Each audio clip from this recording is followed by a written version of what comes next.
Hi, I'm Morgan, and you're listening to My Love Awakening, a writing series that captures a raw and intimate view of the processing and alchemizing I do when it comes to love and relationships. Most importantly, it tells the story of my real-time self-love journey. My hope is these writings can also help you transform into your most free and authentic self.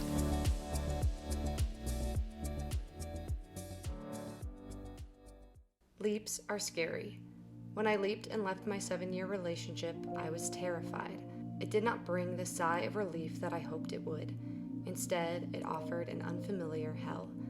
Somewhere throughout my life, I picked up this idea that when you make the decisions that are right for you and align with your most authentic self, you will feel relieved.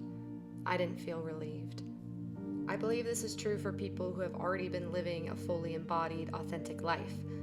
But for those of us who are just starting out, it feels like shit. I felt like I was dying. That's because a version of me was. What makes leaps so goddamn excruciating is you don't know what's waiting for you on the other side.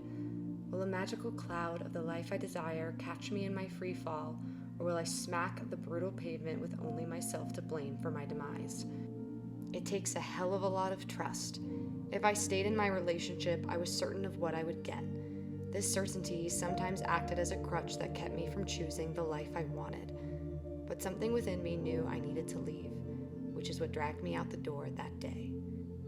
I'm in my final semester of graduate school, commuting an hour to my internship on the weekdays. This week is particularly hostile within our home. We find ourselves back in a cycle of fighting. I bury myself beneath the sheets of our king-size bed, unable to sleep at night.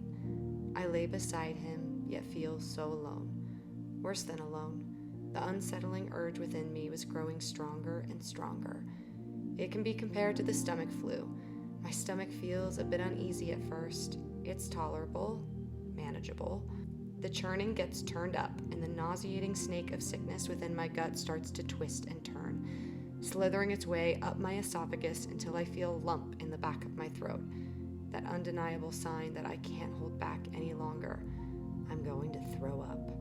The serpent of my truth was desperate to reach the surface. On my hour-long drive home from my internship, the monologue within my mind runs rampant. While the monologue takes a few different turns, the message keeps pointing to the same pressing scenario. Leave. Leave now. It is time. Go home and tell him it's over.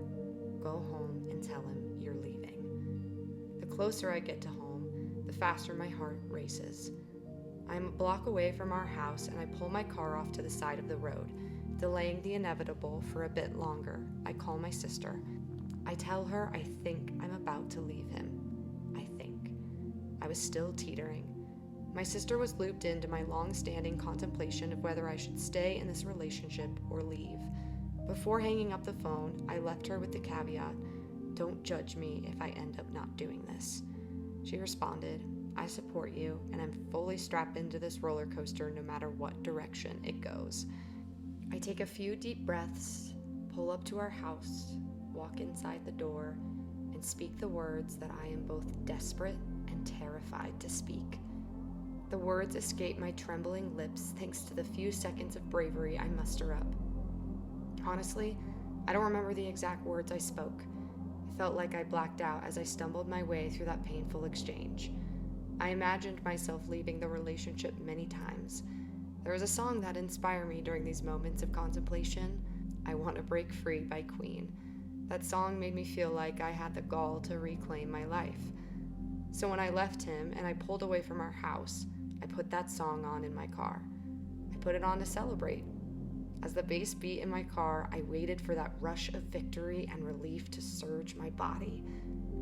It never came. All I felt was agony.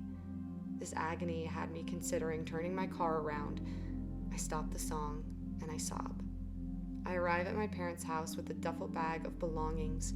Laying in bed, I stare at the ceiling of what I guess is my new temporary basement bedroom.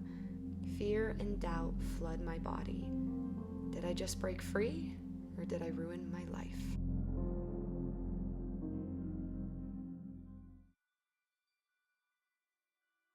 Join the journey by trying these transformation questions and activities.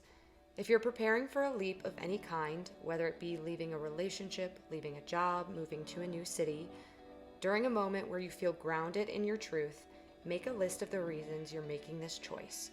Refer back to it when the potential terror creeps in. I've come to find that the terror isn't a sign to go back, it is a sign to keep going. Do you have a go-to song that makes you feel brave, strong, and ready to live your most authentic life imaginable? Go dance to it.